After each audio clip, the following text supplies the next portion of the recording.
বিজয় বিজয় লাভের জন্য মানুষ কি না করে থাকে,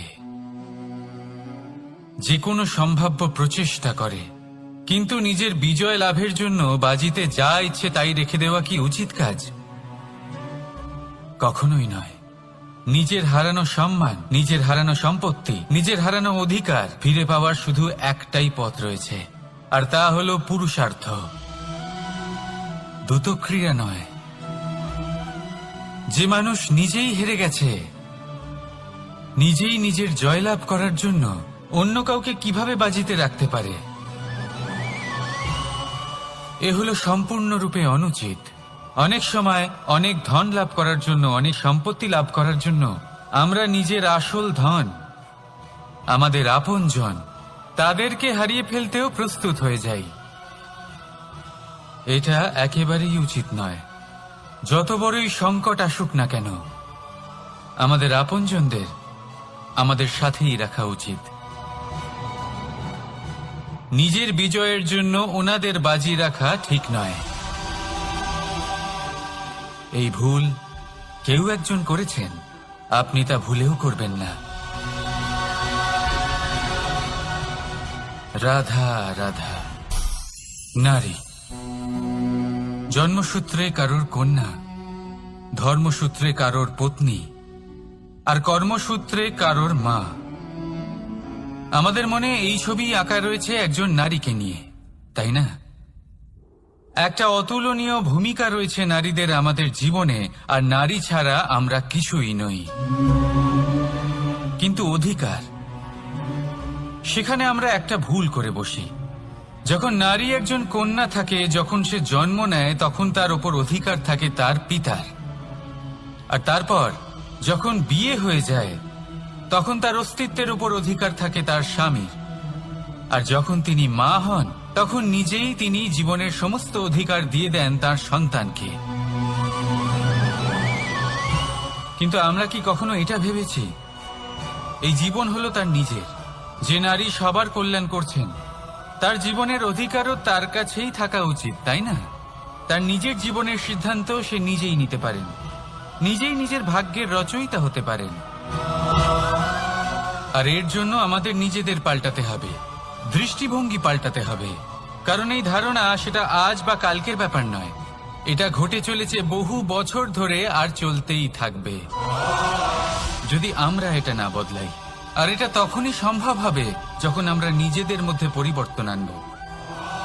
তাই আজকের পর থেকে, এই মুহূর্ত থেকে, কোনো নারীর ওপর অকারণ অধিকার স্থাপনের আগে সহস্রবার ভেবে দেখবেন। কারণ যখন নারী নিজের অধিকার কেড়ে নিতে বাধ্য হবেন, তখন শুধু এবং শুধুমাত্র বিনাশই ঘটবে। রাধা রাধা।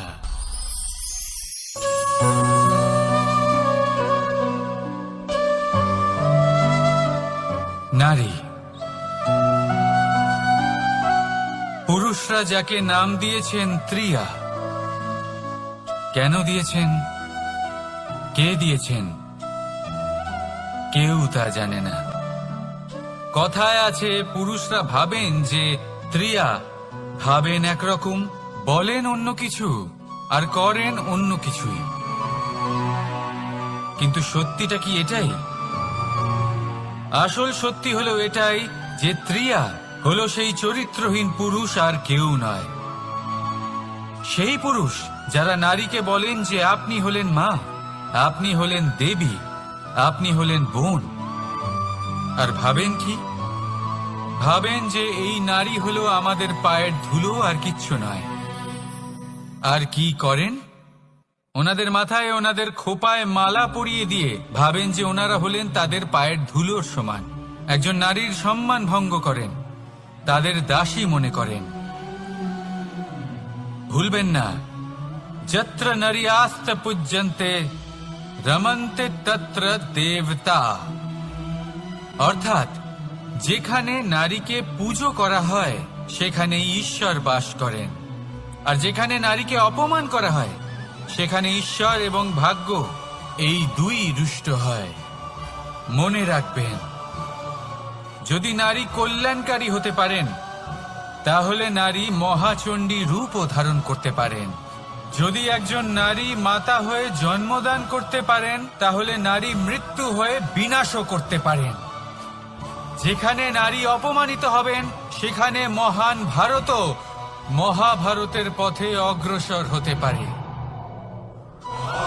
তাই মনে রাখবেন, নারীর অপমান যেন কখনোই না ঘটে।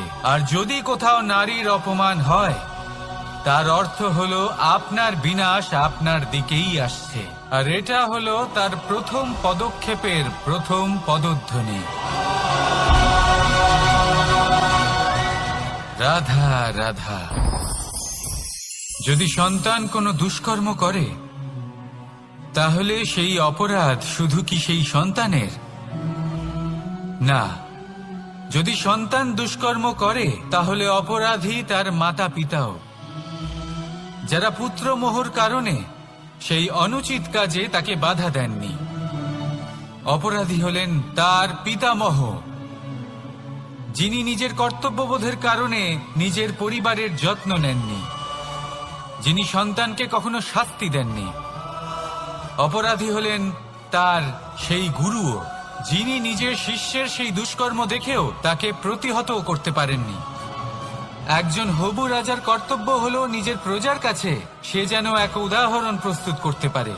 কিন্তু যদি এত অনুচিত উদাহরণ প্রস্তুত হয়ে থাকে, তাহলে মা বাবার, বাড়ির বয়োজ্যেষ্ঠদের কর্তব্য হলো ওনারা যেন সেটা সেখানেই থামায়, হয় ভালোবেসে, নয়তো শাস্তি দিয়ে। যদি না থামানো হয়, তাহলে মহাভারত অবশ্যম্ভাবী। অনেক ব্যক্তির মনে একটা প্রশ্ন জাগে আমাকে আর রাধাকে নিয়ে।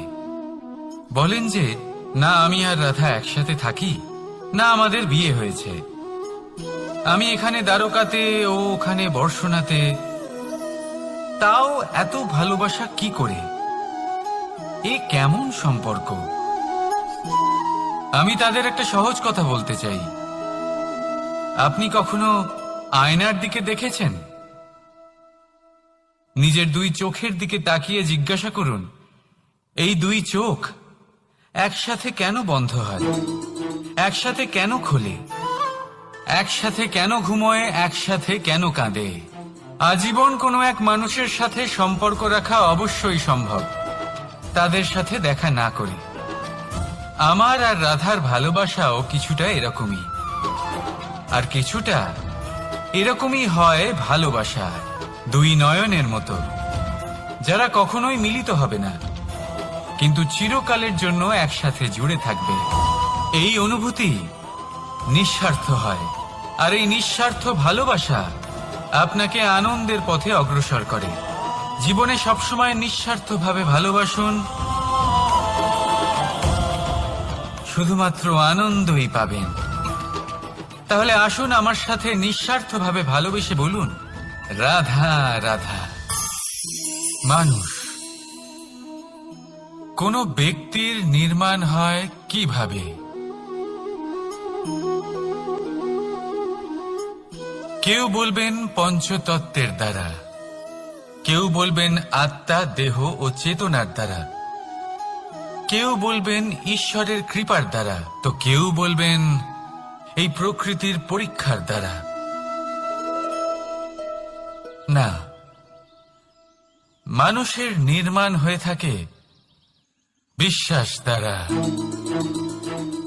ব্যক্তি তখনই গড়ে ওঠেন যখন ব্যক্তিত্ব থাকে, ঠিক কিনা? আর ব্যক্তিত্ব তখনই হবে, আর সেরকমই হবে যেরকম বিশ্বাস আপনি নিজের উপরে রাখবেন। যদি আপনি মনে করেন আপনি বিষের ন্যায় হবেন, তাহলে আপনি বিষাক্তই হবেন। যদি আপনি এটা মনে করেন যে আপনি অমৃতের ন্যায় হবেন, তাহলে আপনি অমরই হয়ে যাবেন। যদি আপনি নিজের উপরে বিশ্বাস রাখেন যে আপনি সংসারের সব থেকে উঁচু পর্বতের শিখরে পৌঁছতে পারবেন, তাহলে আপনি অবশ্যই পৌঁছবেন। যদি আপনার এরকম মনে হয় যে আপনি এরকম কখনো করতে পারবেন না, তাহলে এরকম কখনোই হবে না। ভেবে দেখবেন, বিশ্বাসের মধ্যেই বিশ্ব বাস করে থাকে। তো আপনার অস্তিত্ব কেন করবে না? যেমন বিশ্বাস আপনি নিজের উপরে রাখবেন, তেমনই আপনি হয়ে উঠবেন। সেই জন্য নিজের উপরে বিশ্বাস রাখুন। আর হ্যাঁ, ভালোবেসে বলুন, রাধা রাধা। শত্রুতা। একজন মানুষ অন্য মানুষের সাথে শত্রুতা করে বসেন, দুজন ঘনিষ্ঠ বন্ধু। এমনও এক সময় আসতে পারে যখন এনারা একে অপরের শত্রু হয়ে ওঠেন। এর অনেকগুলো কারণ হতে পারে, কিন্তু মূল কারণ হল আলোচনা। আগে হ্যাঁ, আপনি যদি কারোর বিষয়ে আলোচনা করেন তাহলে সে আপনার শত্রু হয়ে যেতে পারে। এবার মনে একটা প্রশ্ন আসতে পারে যে এটা কিভাবে সম্ভব হতে পারে? আলোচনা, এটা তো অত্যন্ত জরুরি।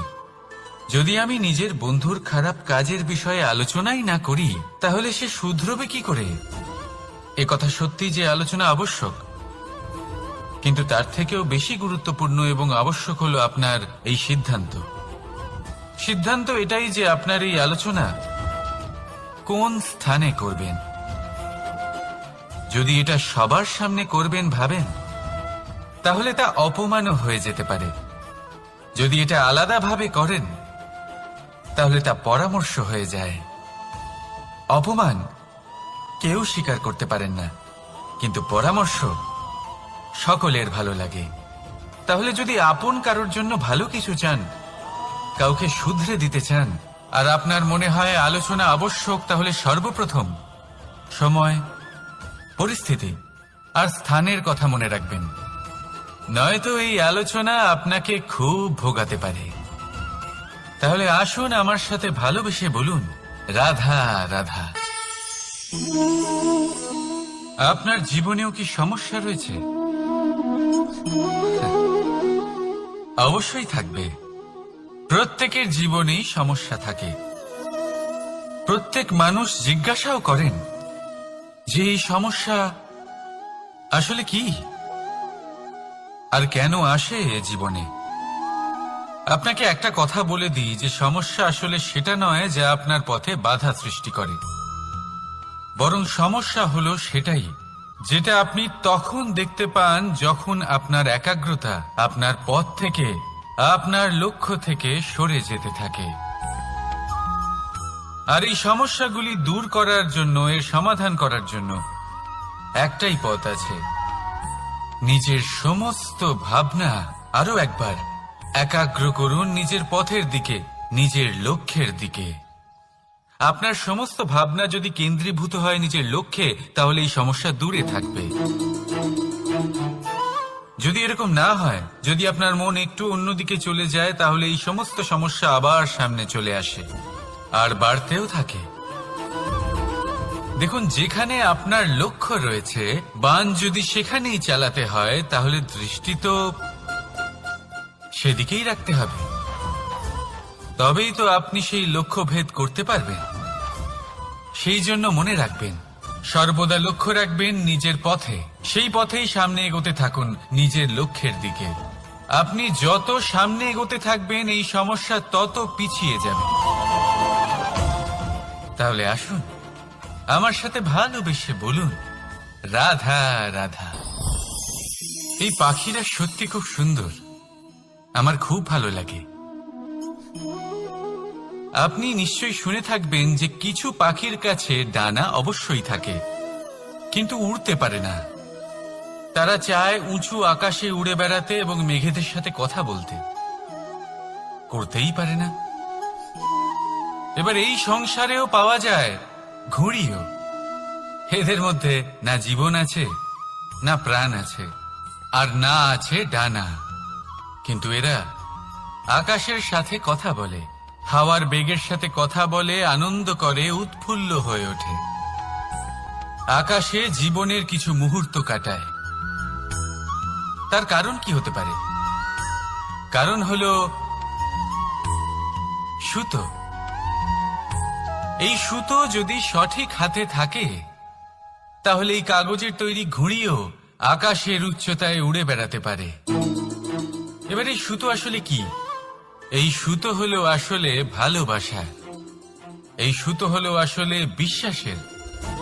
আর এটা আপনি দিয়ে থাকেন তাদের হাতে যাদের আপনি বিশ্বাস করেন, যাদের আপনি নিজের সর্বস্ব দিয়ে দেন। ভেবে দেখুন, এই ভালোবাসা আর বিশ্বাসের সুতো আপনি যদি সঠিক মানুষের হাতে দিয়ে দেন, তাহলে আপনি অনেক উচ্চতায় উঠতে পারবেন, আকাশের উচ্চতায় উড়ে বেড়াতে পারবেন, মেঘের সাথে কথা বলতে পারবেন, পাখিদের মতো উড়তে পারবেন, যা ইচ্ছে তাই করতে পারবেন। শুধু এই মানুষ সঠিক হতে হবে, এমন একজন মানুষ যার মনে আপনার জন্য ভালোবাসা রয়েছে, এমন এক মানুষ যার মনে কোনো স্বার্থ নেই, যিনি পরোপকারী, এমন একজন ব্যক্তি যিনি আপনার অস্তিত্বকে বাইরে নিয়ে আসতে পারবেন, তাকে উজ্জ্বল করে তুলবেন। তাহলে ভালোবাসুন, আনন্দ করতে থাকুন, আর এই আনন্দ সহকারে বলুন, রাধা রাধা। আমরা সকলে এমন ব্যক্তির সাথে থাকতে চাই যারা খুব মিষ্টি কথা বলেন, যাদের ব্যবহার আমাদের ভালো লাগে, যারা দেখতে সুন্দর হন, যাদের আমরা পছন্দ করি। আর সবসময় এমন ব্যক্তির থেকে দূরে থাকতে চেষ্টা করি যাদেরকে আমরা পছন্দ করি না, যাদের কথা আমাদের খারাপ লাগে, যাদের কথা একটু কঠোর হয়। আমরা সবসময় চেষ্টা করি এদের থেকে দূরে থাকার, ঠিক কিনা? কিন্তু যদি বাস্তবটা দেখি, তাহলে এই কঠোরতা জীবনে শান্তির প্রলেপ দেয়। ওষুধও একটু কড়াই হয়, কিন্তু এ কি করে? আমাদের সুস্থ করে তোলে। ঠিক সেইভাবেই ভালোবাসার এই অধ্যায় একটু কঠিন, একটু কড়াও মনে হতে পারে, কিন্তু এর ফল সবসময় আপনাদের স্বাস্থ্যের পক্ষে ভালোই হয়। সেই জন্য যদি কেউ আপনার নিন্দে করে, আপনাকে কড়া কথা শোনায়, আপনার ব্যাপারে আলোচনা করে, তার মানে এটা নয় যে সে আপনার শত্রু। হতে পারে তিনি আপনার বন্ধু হন, আপনার জন্য ভালো চান, আপনাকে শুধরে নিতে চান, আপনার মধ্যে কোনো পরিবর্তন দেখতে চান। সেই জন্য কখনো কারোর কথা শুনে বা কাউকে দেখে প্রাথমিকভাবে এই সিদ্ধান্ত নেবেন না যে তিনি আপনার শত্রু হন নাকি আপনার বন্ধু হন। এমনও শত্রু হয়ে থাকেন যে গুড়ের মতো মিষ্টি মিষ্টি কথা বলে আসলে আপনাকে বিষ পান করিয়ে দেবেন। আর এমনও বন্ধু থাকেন যারা আসলে নিমের মতো কড়া কথা বলেন কিন্তু আপনাকে অমৃত পান করান। এদের মধ্যে পার্থক্য করতে জানতে হবে, কে আসলে শত্রু হন আবার কে আসলে মিত্র হন। এই পার্থক্য যখন আপনি করতে শিখবেন, তখন আপনি এই সংসারের সব থেকে সুখী প্রাণী হয়ে উঠবেন। এই পার্থক্য বোঝা সহজ নয়, কিন্তু অবশ্যই আবশ্যক। রাধা রাধা। অসুখ। এমন কোন মানুষ আছেন এই সংসারে যার অসুখ করে না? প্রত্যেক মানুষ কখনো না কখনো অবশ্যই অসুস্থ হয়েছে, তার এই শরীর রোগের শিকার অবশ্যই হয়েছে। এবারে দেখুন, এই রোগ আসে আবার এই রোগ চলেও যায়, কিন্তু সেই রোগ আমাদের কষ্ট দিতে কেন সক্ষম হয়? কারণ হলো স্বচ্ছতা। যদি এই স্বচ্ছতা শরীরে না থাকে, তাহলে মানুষকে শারীরিক কষ্ট পেতেই হবে। ঠিক সেইভাবেই অত্যন্ত প্রয়োজনীয় হলো এই স্বচ্ছতা যেন মনেও থাকে। যদি এই স্বচ্ছতা মনে না থাকে, তাহলে মানুষ চারিত্রিকভাবে কষ্ট সহ্য করেন। এবারে নিবারণ কি হতে পারে? বড়ই সহজ এর উপশম। যদি রোগ শরীরে হয়, তাহলে সর্বপ্রথম স্বচ্ছতা বজায় রাখতে শিখুন, এই শরীরকে পরিষ্কার রাখতে শিখুন। বিচক্ষণতার সাথে এই রোগের সম্মুখীন হন, ভয় পাওয়ার কোনো দরকার নেই। ব্যায়াম করতে থাকুন, সব ঠিক হয়ে যাবে। সেইভাবেই যদি এই অসুখ মনে হয়, তাহলে কি করা যায়? সর্বপ্রথম তার আধারের উপরে নজর দিন। আপনার এই আধারই হলো আপনার আহার। যা আপনি আহার করবেন সেরকমই মানুষ হয়ে উঠবেন। সেইভাবেই আপনি যেরকম ভাবেন সেরকমই মানুষ হয়ে উঠবেন। সেই জন্য নিজের ভাবনাকে শুভ করুন, নিজের দৃষ্টিভঙ্গিকে শুভ করে তুলুন, সবকিছু সঠিক হবে। আপনার আমার সবার মধ্যেই এক রাক্ষস বাস করে, তার সম্মুখীন হন, তাকে পরাস্ত করুন। তাহলে এই রোগ সে শরীরেই হোক বা মনের মধ্যে, যদি সঠিক সময় তাকে আটকানো না যায়, তাহলে যে কোনো সময় তা মহামারীর রূপ ধারণ করবে। সেই জন্য সাবধানে থাকুন, সুস্থ থাকুন। তাহলে আসুন আমার সাথে ভালোবেসে বলুন রাধা রাধা। বাজ পাখিকে পক্ষীরাজ বলা হয়। বাজের আয়ু হলো মোটামুটি 70 বছর।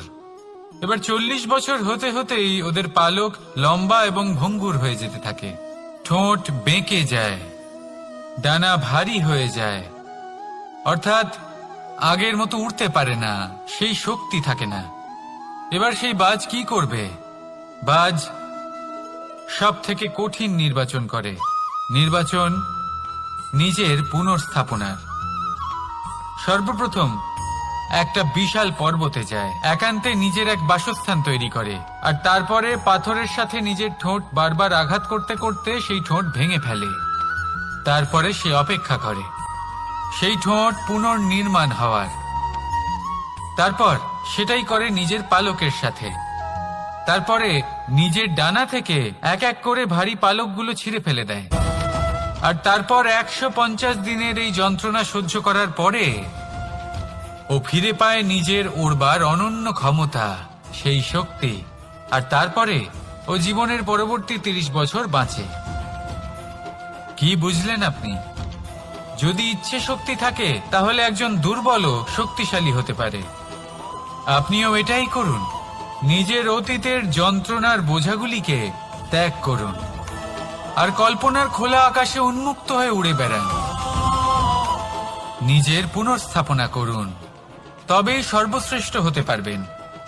আর মনে রাখবেন, এই ছোট ছোট পদক্ষেপই বড় বড় শিখরে পৌঁছে দিতে পারে। তাহলে আসুন আর আমার সাথে ভালোবেসে বলুন রাধা রাধা। আপনি কি কখনো জলকে নিজের মুঠোতে ধরে রাখার চেষ্টা করেছেন? চলুন আজ করা যাক।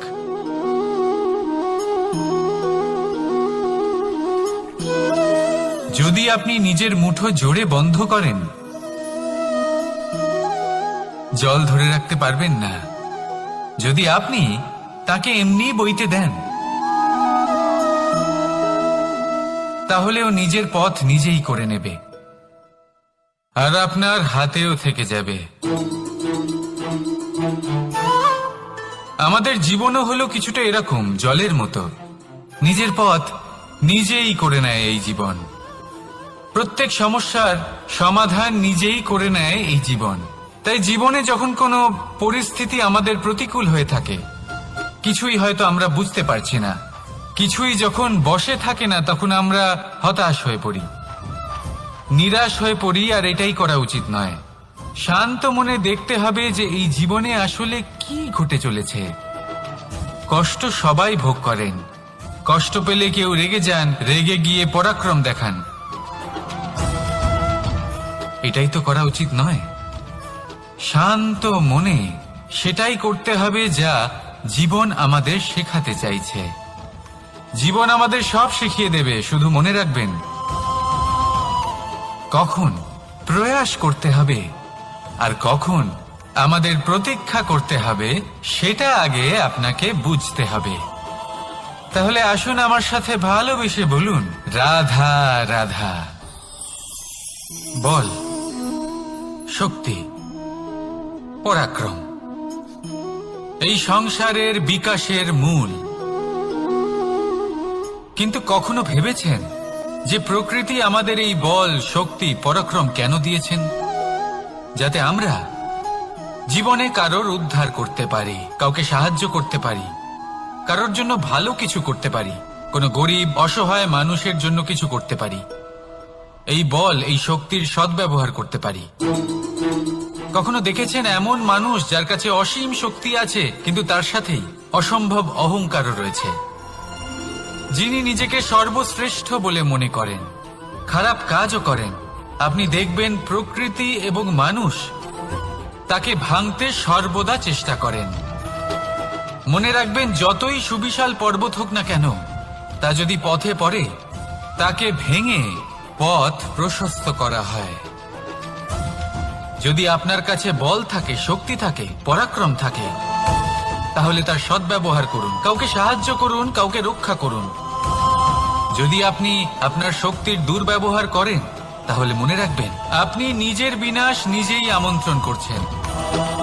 এবার বল অর্জন করার পরে, শক্তি অর্জন করার পরে আপনি নিজেকে বিনাশ করতে চান নাকি এই সংসারের উদ্ধার করতে চান, সিদ্ধান্ত আপনার। রাধা রাধা। মানুষ আর ধন, এই দুইয়ের মধ্যে সম্পর্ক খুব ঘনিষ্ঠ। ধন হলো সেই শক্তি যার ব্যবহার মানুষ করে থাকে সাংসারিক বস্তু ক্রয় করার জন্য, নিজের জীবন যাপন করার জন্য। আর মানুষ হলো সেই শক্তি যারা ধনকে গুরুত্বপূর্ণ করে তোলেন। এবার একটা কথা বলি, ব্যবহার করা উচিত ধনকে আর ভালোবাসা উচিত মানুষকে। এটা বেশিরভাগ মানুষই বোঝেন না। মানুষ এখানেই সব থেকে বড় ভুল করে বসেন। তারা ভালোবাসেন ধনকে আর ব্যবহার করেন মানুষকে। এ হলো অনুচিত। দেখুন, আপনি একটা সূচের দ্বারা যুদ্ধ করতে পারবেন না, আর কোনো তলোয়ার দ্বারা বস্ত্র সেলাই করতে পারবেন না, তাই না? কোনটা কিসের জন্য হয় সেটা বোঝা অত্যন্ত জরুরি। আপনিও সঠিক দিকে অগ্রসর হন। মানুষকে ভালোবাসুন আর ধনকে ব্যবহার করুন। যদি আপনি মানুষকে ব্যবহার করেন তাহলে আপনি ভালোবেসে ফেলবেন ধনকে, আর এই ভালোবাসা ধীরে ধীরে পরিণত হবে লোভে, আর ধীরে ধীরে এটা আপনাকে বিনাশ করে দেবে। তাহলে সমস্ত মানুষকে ভালোবাসুন আর এইভাবে ভালোবেসে বলুন, রাধা রাধা। সাফল্য কে না চান? সাফল্য লাভ করার, শিখরে পৌঁছানোর আলাদাই একটা আনন্দ রয়েছে। আর আপনজনদেরও কে না চান? প্রত্যেক মানুষ চান যেন জীবনে তার কোনো আপনজন থাকে, যারা সবসময় তাদের সাথে থাকবে। কারণ আপনজনের সাথেই তো সাফল্যের আনন্দ সব থেকে বেশি পাওয়া যায়। কিন্তু আসলে কি হয়, অনেক সময় সাফল্যের খোঁজে সেই পথে চলতে চলতে আমরা আপনদের থেকে দূরে চলে যাই। না চাইতেও দূরে চলে যেতে হয়, ওনাদের সাথে সময় কাটাতে পারি না। আর আমরা ভুলে যাই যে সাফল্যের আসল আনন্দ আপনজনদের সাথেই পাওয়া যায়। সফল হওয়ার পরে আপনদের সাথে দেখা হলে তাদের চোখে আমাদের জন্য যে আবেগ থাকে, যে সম্মান, যে প্রেম থাকে, সেটাই হলো আসল পুরস্কার। আমরা সেই কথা ভুলে যাই এবং একা হয়ে পড়ি। বেশিরভাগ সময় এটাই হয়। বেশিরভাগ সময় সফল মানুষগুলি একা হয়ে যান। এবার আপনি কি চান? আপনি অসফল হয়ে দিনগুলি একাকিত্বে কাটাতে চান, নাকি সফল হয়ে আপনজনদের সাথে আনন্দে থাকতে চান? সেই সিদ্ধান্ত আপনার। সাফল্যের পেছনে ছুটুন, নিজেকে উজাড় করে দিন, কিন্তু আপনজনদের সঙ্গ ত্যাগ করবেন না। সেই আপনজন যারা আপনার সাফল্যের জন্য দায়ী, সেই আপনজন যিনি আপনার সাফল্যে আনন্দ পান, সুখ লাভ করেন, তাদের কখনো ত্যাগ করবেন না। আসুন আমার সাথে ভালোবেসে বলুন, রাধা রাধা। ভগবান আর ভক্ত যখন এক আকার হয়ে যায়, যখন ভক্ত তার ভগবানের প্রতি এবং নিজের জীবনের উদ্দেশ্যের প্রতি সম্পূর্ণরূপে সমর্পিত হয়, তখন জন্ম নেয় ভক্তি। এই সংসারের সমস্ত আশা হয়তো আপনার সঙ্গ ত্যাগ করে দিতে পারে, তখনও ভক্তি সাথে থাকবে। ভক্ত আর ভগবান যখন এক আকার হয়ে যায়, তাদের মধ্যে কোনো পার্থক্য থাকে না। তারা এক হয়ে যায়, এক ব্যক্তিত্ব, এক অস্তিত্ব। সেই জন্য কখনো জীবনে যে কোনো রূপেই, যে কোনো প্রকারেই, যে কোনো ঈশ্বরকে মান্য করুন। মনের মধ্যে শ্রদ্ধা ভাব জাগ্রত করুন, মনে ভক্তি ভাব জাগ্রত করুন। এই সমগ্র সংসারে সব কিছু আপনাকে ছেড়ে চলে গেলেও তখনও এই ভক্তি শুধুমাত্র আপনার উত্থান ঘটাবে। তাই মনে ভক্তি জাগ্রত করুন আর আমার সাথে ভালোবেসে বলুন, রাধা রাধা। শব্দই হলো শূন্য, শব্দই হলো আরম্ভ, শব্দই হলো অন্ত, শব্দই হলো অমর, শব্দই হলো ব্রহ্ম। এই শব্দ হলো অত্যন্ত বিশেষ। কেউ কাঁদলে তাকে হাসিয়ে তোলে, কেউ হাসলে তাকে কাঁদিয়ে দেয়। কারোর মনে উদ্দীপনা জাগিয়ে তুলতে পারে, আবার কারোর মনে কাঁটা হয়ে বিঁধে থাকতে পারে। একটা অত্যন্ত গুরুত্বপূর্ণ কথা যা বোঝা অত্যন্ত আবশ্যক। আপনার মন, আপনার হৃদয় যতই শুদ্ধ হোক না কেন, যতই পবিত্র হোক না কেন, আপনার দৃষ্টিভঙ্গি যতই স্পষ্ট হোক না কেন, যদি আপনার কথা পবিত্র না হয়, যদি আপনার শব্দ শুদ্ধ না হয়, তাহলে তা আপনাকে আপনার কর্মফল ভোগ করতে বাধ্য করবেই। একটা সহজ উদাহরণ দিই। আপনার জীবনে এমন কেউ অবশ্যই থাকবেন যাকে আপনি পছন্দ করেন না, যিনি হয়তো অধর্মী মানুষ, যিনি হয়তো দুর্বুদ্ধি সম্পন্ন মানুষ, কিন্তু তার জন্য অপশব্দ প্রয়োগ করলে তার মধ্যে কোনো পরিবর্তন আসবে না, তার মানসিকতা বদলাবে না, শুধু মনে প্রতিশোধ স্পৃহা জেগে উঠবে, মনে হিংসা জাগবে, আর কিচ্ছু নয়। সেই জন্য নিজের শব্দকে নিয়ন্ত্রণ করুন, নিজের কথা সংযত করুন। শ্রেষ্ঠ থেকে শ্রেষ্ঠতর মানুষকেও সাবধানী হতে হয়, কারণ যদি এই শব্দের প্রয়োগ সঠিক না হয়, তাহলে আজীবন মানুষকে নির্বাক হয়ে থাকতে হতে পারে। তাহলে নিজের শব্দ নিয়ন্ত্রিত রাখুন, নিজের কথাকে শুভ করুন, এতে প্রেমবোধ জাগিয়ে তুলুন, আর সেই প্রেমবোধ নিয়েই বলুন রাধা রাধা। বরদান এবং অভিশাপ, এই দুই হলো একই মুদ্রার দুটি পিঠ। এই বরদান আমরা অনেক কারণে পেতে পারি, কখনো নিজের পরিশ্রমের কারণে, কখনো নিজের তপস্যার কারণে, কখনো আমাদের পূর্বপুরুষদের কর্ম ও তপস্যার কারণে। কিন্তু এই বরদান কতক্ষণ বরদান থাকবে তা আমরা নিশ্চিত করতে পারি না, তা সুনিশ্চিত করে শুধুমাত্র আমাদের কর্ম। যদি আপনাকে উদাহরণ দিই, আপনি রেশমের কীট দেখেছেন? ও বরদান পেয়েছে যে ও নিজের সুরক্ষার জন্য খোলস বানাতে পারে। এবারও তাতে এত মত্ত হয়ে যায় যে এমন এক আবরণ বানিয়ে ফেলে যাতে সে নিজেই আবদ্ধ হয়ে চাপা পড়ে মরে যায়। এটার তাৎপর্য কি? তাৎপর্য খুবই সরল। গর্ব করা খুবই ভালো, কিন্তু অহংকার করা কখনোই উচিত নয়। যদি অহংকার মনের মধ্যে প্রবেশ করে, তাহলে এই বরদান অভিশাপে পরিণত হতে সময় লাগে না। আর যদি কর্মশ্রেষ্ঠ হয়, তাহলে অভিশাপও বরদানে পরিণত হয়। তাহলে আসুন, শ্রেষ্ঠ কর্ম করুন আর আমার সাথে ভালোবেসে বলুন রাধা রাধা। সুখ, দুঃখ, মৃত্যু, মহামারী, এগুলো কখনো বলে আসে না, আবার জিজ্ঞাসা করেও আসে না। এমনই হয় দ্রুত ক্রীড়ার এই খেলায়। এক কারাগারের মতো, একটা মাকড়সার জালের মতো। যেমন একটা মাকড়সার জাল একটা পোকাকে নিজের দিকে আসতে আকর্ষিত করে নিজের চমকের দ্বারা, নিজের গঠন দ্বারা, সেরকমই দ্রুত ক্রীড়ার এই খেলা মানুষকে নিজের দিকে আসতে প্ররোচিত করে। শেষে গিয়ে মানুষ আটকা পড়ে।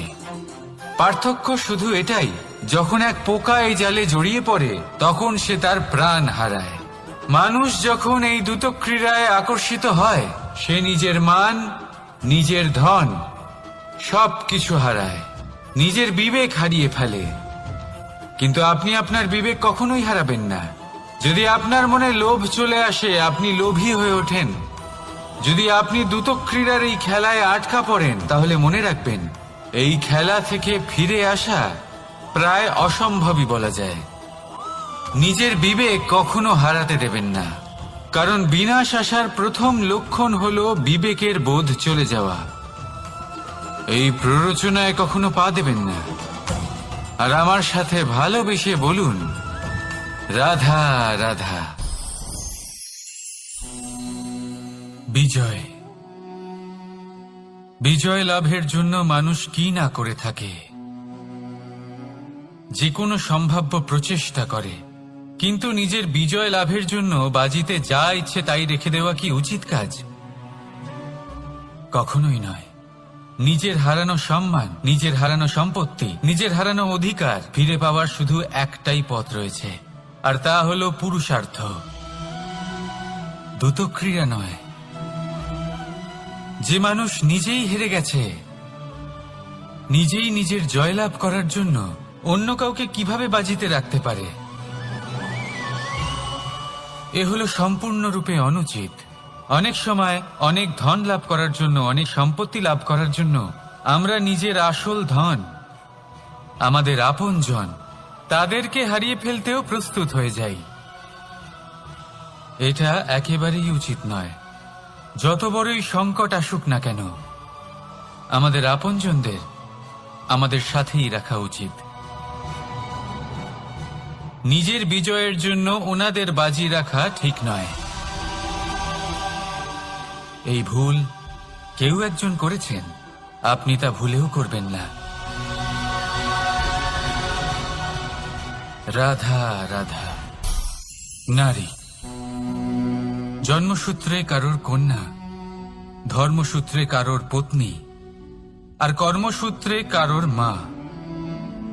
আমাদের মনে এই ছবি আঁকা রয়েছে একজন নারীকে নিয়ে, তাই না? একটা অতুলনীয় ভূমিকা রয়েছে নারীদের আমাদের জীবনে, আর নারী ছাড়া আমরা কিছুই নই। কিন্তু অধিকার, সেখানে আমরা একটা ভুল করে বসি। যখন নারী একজন কন্যা থাকে, যখন সে জন্ম নেয়, তখন তার ওপর অধিকার থাকে তার পিতার। আর তারপর যখন বিয়ে হয়ে যায়, তখন তার অস্তিত্বের উপর অধিকার থাকে তার স্বামীর। আর যখন তিনি মা হন, তখন নিজেই তিনি জীবনের সমস্ত অধিকার দিয়ে দেন তার সন্তানকে। কিন্তু আমরা কি কখনো এটা ভেবেছি এই জীবন হলো তার নিজের? যে নারী সবার কল্যাণ করছেন, তার জীবনের অধিকারও তার কাছেই থাকা উচিত, তাই না? তার নিজের জীবনের সিদ্ধান্ত সে নিজেই নিতে পারেন, নিজেই নিজের ভাগ্যের রচয়িতা হতে পারেন। আর এর জন্য আমাদের নিজেদের পাল্টাতে হবে, দৃষ্টিভঙ্গি পাল্টাতে হবে। কারণ এই ধারণা সেটা আজ বা কালকের ব্যাপার নয়, এটা ঘটে চলেছে বহু বছর ধরে আর চলতেই থাকবে যদি আমরা এটা না বদলাই। আর এটা তখনই সম্ভব হবে যখন আমরা নিজেদের মধ্যে পরিবর্তন আনব। তাই আজকের পর থেকে, এই মুহূর্ত থেকে, কোনো নারীর ওপর অকারণ অধিকার স্থাপনের আগে সহস্রবার ভেবে দেখবেন। কারণ যখন নারী নিজের অধিকার কেড়ে নিতে বাধ্য হবেন, তখন শুধু এবং শুধুমাত্র বিনাশই ঘটবে। রাধা রাধা।